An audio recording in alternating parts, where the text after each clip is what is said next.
how my views of God should be. It has made me slow to approach life. It has made me financially, or whichever way of life resource or life benefit, I have lacked out in so many ways. I have been in a situation where I can't easily find myself or find the things that I so desire or want to find. Now, I didn't plan this to myself. That is the situation. That is just how things have become. Now, do I know how? The ways and hows are there. But at the end of the day, the entire life that we have cannot be comparable to what we believe or what we claim to believe. Let others think otherwise. But let us be very clean and realistic about it.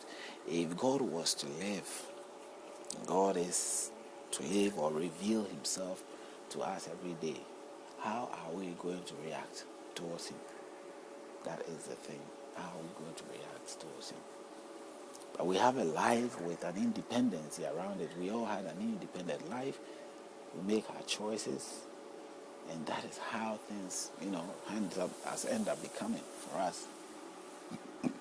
I pray to God for guidance and understanding, for hope. I pray to God for that. The thing is, I pray that he revealed himself. I pray that he does not stay in that hidden state, that for us to just be staring at each other or staring at the magnificence of life, the universe, and become appreciative of him. But to know that he is not like any other that we see before us, that he is not a statue, that he is a living God. He speaks, he can talk, he has the qualities, and even the qualities is far beyond us. To know that and seeing and making our request, if we can, to sort of say, what is it that we lack so much, or what is it about us that the good things of life is kept away from us? What is it that makes God you leave us into this situation where we cannot really survive? We cannot have life moving well in our lives. We need that we can have. We want that we can have. And we will question that moment. We will question the living God and say, God, if you are for real, you have to come to the light. You have to reveal yourself. The evil that is going on, put it to shame. Disgrace the demonic and witchcraft and wizard thing that stands in the way.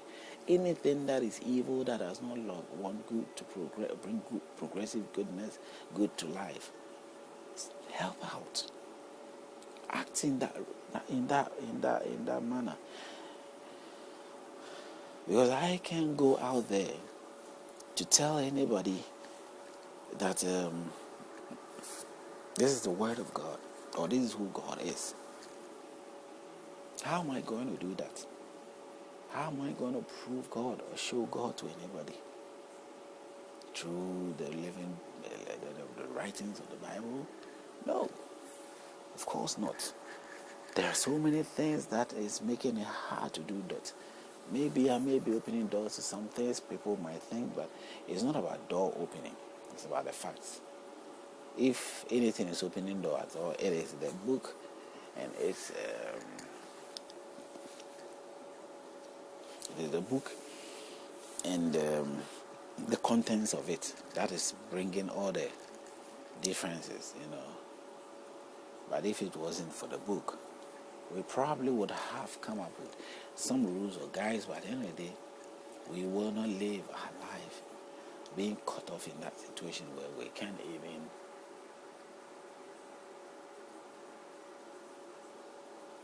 even survive.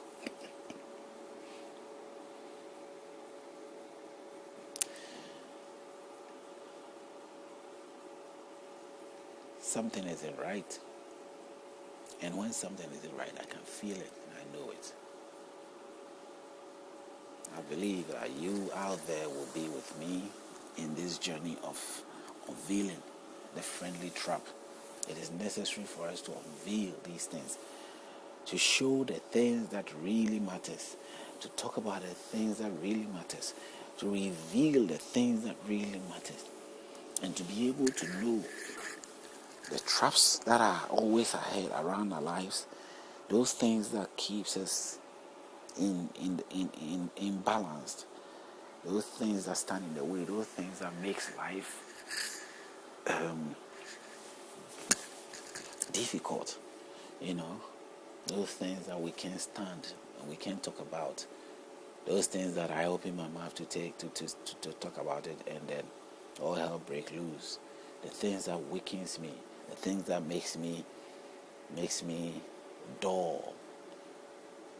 And I say it again, whatever spirit that used me to speak and spoke outwardly in the Victoria, London, Victoria, Palace Street, the voice that spoke through me or used me to speak and say, let God be God, must prove himself to be God. Or must prove what he is, or must prove these words in my life for me to know, or in the life that there is for us, all our lives, for us to know. And I'm asking you to challenge me on that. It happened, I said, these words are altered today to you to hear, let God be God. These are altered words, simple English words. And everybody hears it. But if you hear it, what do you understand? It's a challenge of a genuine cause by an individual. That time, it wasn't an individual, me. It was much more beyond me. Okay, it's a spirit track. The same words have come out of it. I say, okay, Mr. Spirit, whatever you said, whatever you sort of caused me to end up saying, let us see what you mean by that. Let us know what you're trying to prove to the Muslim, to the Christian, to the Buddhist, to the pagans, to whatever group of worship we see out there, including myself. Prove what you mean by saying that let God be God. If you are God, then be God. If you are not God, okay. Let us know what you are or who you are. And why do you have to? Why should these words be so much important? If I put myself out there and I want answers, this is how I have to get the answer. I believe, to my part, and my understanding to it is that we have to let God be God. We have to let God be God to disprove anything that we have rejected, that you believers reject. If people believe in the true living God, then it has to be true living God. Then it has to be given the chance for any rejection or anything that needs to go on. If really God is God, or God become God, let us imagine for once what we are trying to say here, what I'm trying to say here. If God is God, if God is really God, what problem do we have that cannot be resolved? Not the walls will not even stand in the way. The walls, the trouble, all those things cannot even stand in the way. God in all grounds will sort of get everything right. And so let God be God. I'm trying to put God here in a situation where he has all the privilege given to him to prove his omnipotency. And I'm not trying to sort of get God or try to get answers. So what if that is the idea? Even if that is the idea, what is so bad about getting to a place or a moment where God is right there? There's nothing wrong with knowing God or understanding God. People might have their own views. And I pray on these grounds that I will be able to have the chance and the strength to sort of face these issues with anyone who choose to take the time to listen. And I'm gradually breaking it through out. pointing things out